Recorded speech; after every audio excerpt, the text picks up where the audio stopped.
ఏంటంటే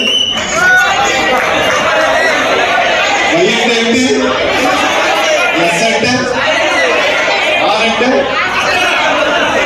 ఈ ముగ్గురు బొమ్మలు పెట్టుకొని ఈ 75 రోజుల తర్వాత ముఖ్యమంత్రి గారు గదిలో పెట్టుకొని వాళ్ళకి ఆ సంఖ్యవంశంలో ఏం చేస్తారో అది చేయాలి. అది మనం చెప్పక్కర్లేదు, అది జరుగుతూనే ఉంటుంది. వాటి గురించి మనం ఆలోచించాల్సిన అవసరం లేదు. సభ్య సమాజంలో ఇటువంటి సంస్కారహీనమైనటువంటి చర్య బహుశా స్వతంత్ర భారతదేశంలో ఎప్పుడు జరిగి ఉంటుంది. అక్కడ కూడా అందరూ కూడా ఖండించాల్సినటువంటిది. రాజకీయంగా విభేదాలు ఉంటాయి, సిద్ధాంతపరంగా విభేదాలు ఉంటాయి.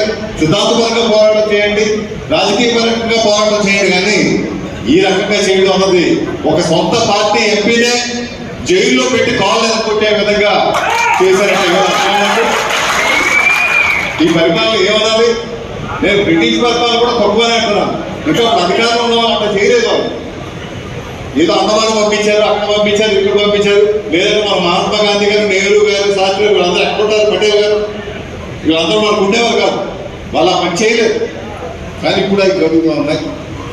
మళ్ళీ ప్రజాస్వామ్యాన్ని కాపాడాల్సినటువంటి గురుతర బాధ్యత పవన్ కళ్యాణ్ గారు తీసుకున్నారు. కాబట్టి నిస్వార్థంగా నాకు ఎన్ని సీట్లు ఇస్తారు, నాకు ఏమిటి పదవులు ఇస్తారని ఏది కూడా కోరకుండా ముందు ఇటువంటి దుష్ట పరిపాలన చరమగీతం పాడాలి, కోకటంలో ప్రేమించాలని పట్టుదలతో ఆయన ఈ కార్యక్రమం నడువు బిగించారు.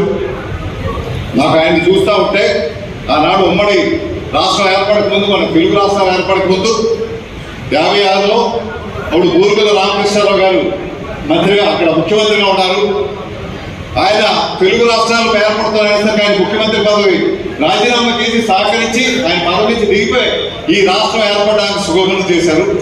నాకు పవన్ కళ్యాణ్లో ఒక బూరుగుల రామకృష్ణారావు గారు కనిపిస్తారు. ఎందుకంటే రాష్ట్రం గురించి త్యాగం చేసిన మనుషులు. అదేవిధంగా ఒక టంగుటూరు ప్రకాశం బదులు ఆ రోజు సైబర్ కమిషన్ చొక్కా విప్పి కాల్చరా తెల్లవడా అని చెప్పి ముందు వెళ్ళి పోరాటం చేసినటువంటి ప్రకాశం పంతులు గారిని చూసాం. మళ్ళీ పవన్ కళ్యాణ్ గారిలో ఒక ప్రకాశం పంతులు గారిని చూస్తున్నాం. ఇటువంటి వ్యక్తులు నిస్వార్థంగా ప్రజా సంక్షేమానికి, ఈ రాష్ట్ర అభివృద్ధికి, రాష్ట్రం విడిపోయినప్పుడు చాలా బాధపడ్డాం. ఈ రాష్ట్రం విడిపోయిందే, అయ్యో అభివృద్ధి చెందినటువంటి ఆ ప్రాంతాన్ని మన రాష్ట్రం నుంచి పోతా ఉంది, చాలా బాధపడ్డాం. మన ఆదాయం తగ్గిపోతా ఉంది, పరిశ్రమలు లేవు, ఏ రకంగా కాపాడుకోవాలని. కానీ ఈ 5 సంవత్సరాల పరిపాలన చూశాక అప్పుడు జరిగింది మనకు 5% మాత్రమే.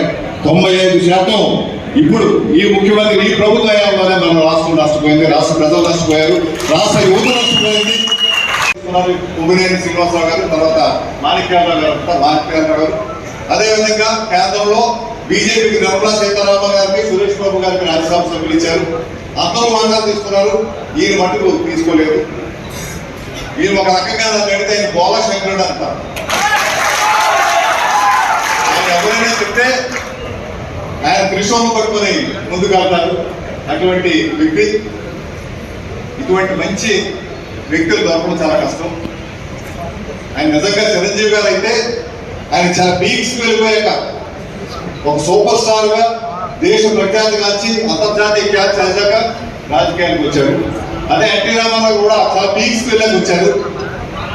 కానీ పవన్ కళ్యాణ్ గారు ఆయన మీదకి ఎదుగుతున్నటువంటి టైంలోనే ప్రజా జీవితానికి వచ్చేసారు. అవన్నీ వదిలిపెట్టుకోలేదు. నిజంగా మనం ఇంకో చిరంజీవి చూసుకున్నామని, ఇంకో ఎన్టీ రామారావు చూసుకున్నామని, ఆయన నిజంగా సినీ ఫీల్డ్లో ఉండుంటే ఈ రోజు ఏవైతే ఆస్కార్ అవార్డు ఇవన్నీ వస్తున్నాయి అవన్నీ పవన్ కళ్యాణ్ గారు కూర్చుంటారు.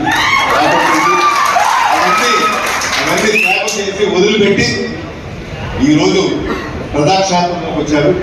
అటువంటి వ్యక్తికి మన మానసికంగా, నైతికంగా, శారీరకంగా మన మద్దతు తెలియపరచాల్సినటువంటి అవసరం.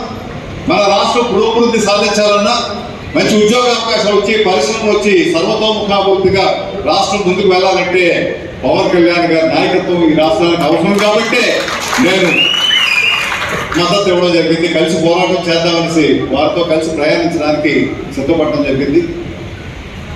దీనికి అందరూ కూడా నేను మీ గురించి త్యాగాలు చేయాలనో కష్టపడాలని చెప్పాల్సిన అవసరం లేదు. ఎందుకంటే నాకంటే ముందు 10 సంవత్సరాల నుంచి మీరు చేస్తుంది అది కేవలం ఉడతా భక్తిగా నేను కూడా మీతో ఉన్నానని చెప్పి అప్పుడు శ్రీరామచంద్రుడికి ఏ రకంగా ఉడత తను వచ్చి సహాయం చేస్తుందో అట్లాగే నేను ఉంటాను. తప్పితే నా వల్ల కాదు, మీ అందరి వల్ల, మనందరి వల్ల జరిగే కార్యక్రమం ఇది. మనం వచ్చే ఎన్నికల్లో ఇంకోటి కూడా ఆలోచిస్తా ఉన్నారు ఇప్పుడు పవన్ కళ్యాణ్ గారు. మనకి ఏవైతే అభివృద్ధి కార్యక్రమాలు జరగాలో అవిటితో పాటు వాటి గురించి చర్చించుకుంటాం, చెప్తాం మీకు. ముందుగా మనం తీసుకోవాల్సింది 10 సంవత్సరాలు నిస్వార్థంగా ఏవైతే త్యాగాలు చేసి నిరంతరం పవన్ కళ్యాణ్ గారి నాయకత్వంలో జనసేనతో జన సైనికులుగా కొనసాగుతున్నారో మిమ్మల్ని ఒక నిర్దిష్టమైనటువంటి మార్గంలో నడిపించి మీకు మంచి భవిష్యత్తు ఇవ్వాలి, మిమ్మల్ని నాయకులుగా చేయాలనేటువంటి తపనతో పవన్ కళ్యాణ్ గారు ఉన్నారు. దానికి ఉదాహరణ నేను చూశారు. రిపబ్లిక్ డే రోజున ఏమైనా ఆయన సందేశం ఇచ్చారో చూశారు. ఆయన సందేశంతో ఒక సారాంశం, రేపు ఎమ్మెల్యే ఎంపీ టికెట్ ఎవరికి ఇస్తారన్నది పక్కకు పెట్టండి, వారికంటే ముందు జన సైనికులకి నాయకులు చేయాలనేటువంటి ఆలోచనతో ఆయన కార్యక్రమం చేస్తున్నారు.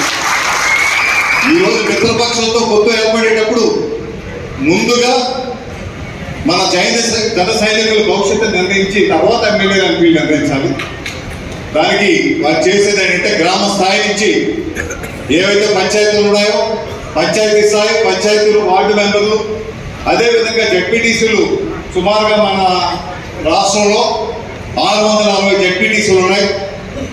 అదేవిధంగా మనకి ఎంపీటీసీలు సుమారు 10,060-70 ఉన్నాయి. అదేవిధంగా మనకి మున్సిపాలిటీ చూస్తే సుమారు 1820 మున్సిపల్ కౌన్సిల్స్ ఉన్నారు, 725 కార్పొరేటర్స్ ఉన్నారు. అదేవిధంగా మనకి నగర పంచాయతీస్ ఏవైతే 548 నగర పంచాయతీలు ఉన్నాయి.